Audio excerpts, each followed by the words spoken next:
उसके टूअर्स में हमेशा लड़ते ही रहते हो। प्रॉब्लम क्या है? प्रॉब्लम प्रॉब्लम ये नहीं है कि मैं लड़की हूँ, प्रॉब्लम ये है कि लड़कों की लाइफ में जितनी भी प्रॉब्लम्स होती है ना, उन सारी प्रॉब्लम्स पे हम लड़कियों को ब्लेम करते हैं। और वैसे भी अगर मुझे लड़कियों में से इतनी ही प्रॉब्लम थी तो भाई गर्लफ्रेंड बनाया क्यों, कोई बॉयफ्रेंड ही ढूंढ लेता।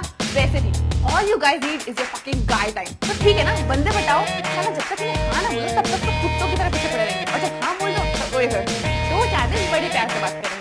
मेरे सुना बीबी ने खाना खाया और मेरे भी अपसेट है, मेरी वजह से क्या हो गया, और 2-3 दिन बाद ऐसे रिएक्ट करेंगे जैसे हम इनकी गर्लफ्रेंड इनके लैंडलॉर्ड हो। इनसे जरा बात करने को बोल दो, रिएक्ट कैसे करेंगे जैसे महीने भर की सैलरी मांगे। अरे इतना भी क्या बिजी हो कि 2 मिनट बात नहीं कर सकते, बनेंगे ऐसे जैसे दुनिया का सारा काम यही कर रहे हैं। एक टेक्स्ट कर दो, 10 घंटे बाद रिप्लाई आएगा। चलो कोई नहीं, फिर भी हम सोचेंगे अब तो कोई घंटा लिखा होगा, कुछ रोमांटिक लिखा होगा, और लिखा क्या होता है ओके व्हाट द फक, ऐसे रिएक्ट करेंगे जैसे मोदी के बदले कोई काम नहीं कर रहे हैं। उसके बाद अगर इसे कंप्लेन करो तो बोलेंगे बेबी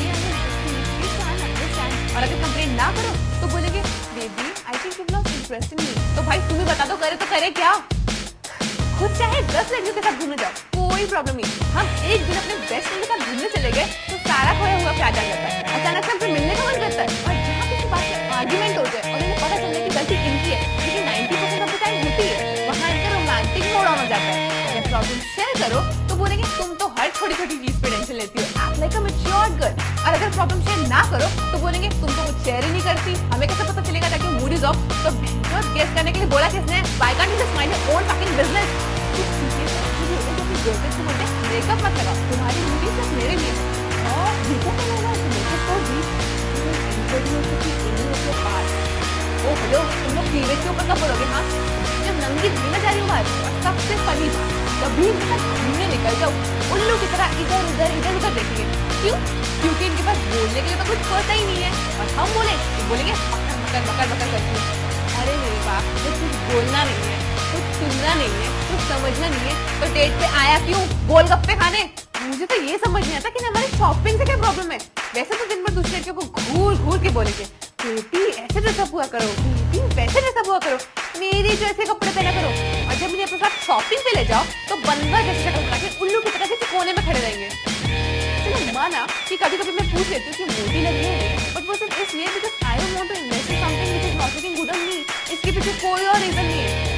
अब भाई तुम्हारे साथ आए हैं तो तुमसे ही पूछेंगे ना, बाहर खड़े चौकीदार तो पूछेंगे नहीं। और वैसे भी these guys तो थैंक us, क्योंकि इनके घर में जितना भी थोड़ा बहुत सामान है ना वो हमारी वजह से, वरना किसी सिंगल लड़के के घर चले जाओ, एक लैपटॉप और एक ट्यूशन के सिवा कुछ नहीं मिलने वाला है।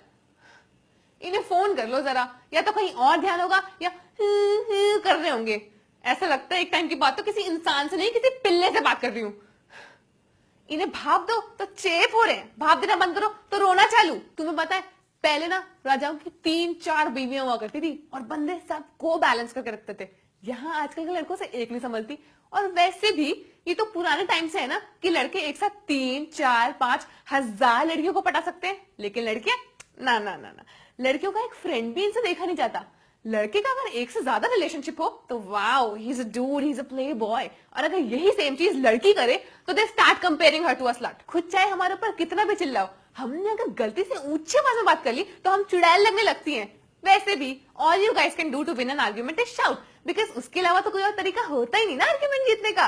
और कमांड करने का तो जैसे इनके पास बर्थ राइट है, खुद चाहे जितने मर्जी कमांड करो, उसे ऐसे दिखाएंगे कि baby we care for you, that's why we do all this. और अगर यही सेम चीज हमने कर दी तो हम पॉजिटिव गर्लफ्रेंड बन जाते हैं, और दुनिया भर का सारा प्यार तब जागेगा जब इन्हें सेक्स करना हो। हम तो इसी चीज के लिए बने हैं ना। और इनकी फरमाइशें, baby let's talk dirty, baby video chat, hand job, baby blow job, भैंचोद ऑर्गेज़म फेक करते करते मैं खुद ही फेक हो गई हूँ। अच्छा, सेक्स करने से पहले 1000 प्यार की बातें, baby I love you, baby कपड़े धीरे धीरे उतारो ना। और अगर वही कपड़े सेक्स की बात पहनने में थोड़ी सी देर हो जाए तो क्या यार, तुम्हें रेडी होने के लिए पूरा दिन चाहिए।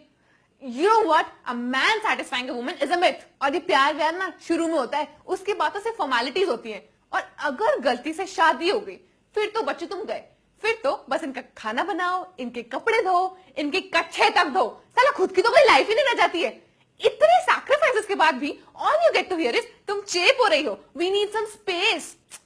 We understand personal space is very important in a relationship, but भाई फिर लड़कियों को भी स्पेस दो ना, वो क्यों हमेशा तुम्हारे टाइम के हिसाब से एडजस्ट करे। और ये पॉसेसिवनेस का तो मुझे फंडा ही समझ नहीं आता है।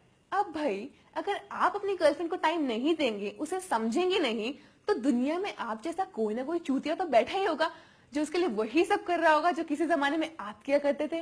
कुछ याद आया? तो ऐसा है, ये फालतू की बकचोदी छोड़ो, क्योंकि दुनिया में ना लॉन्डो की कमी नहीं है, और 10 में से एक तो सही निकल ही जाता है। क्या पता वो आपकी गर्लफ्रेंड को ही मिल जाए, यू नेवर नो। हेलो, हाँ रिया के घर बताया तो था।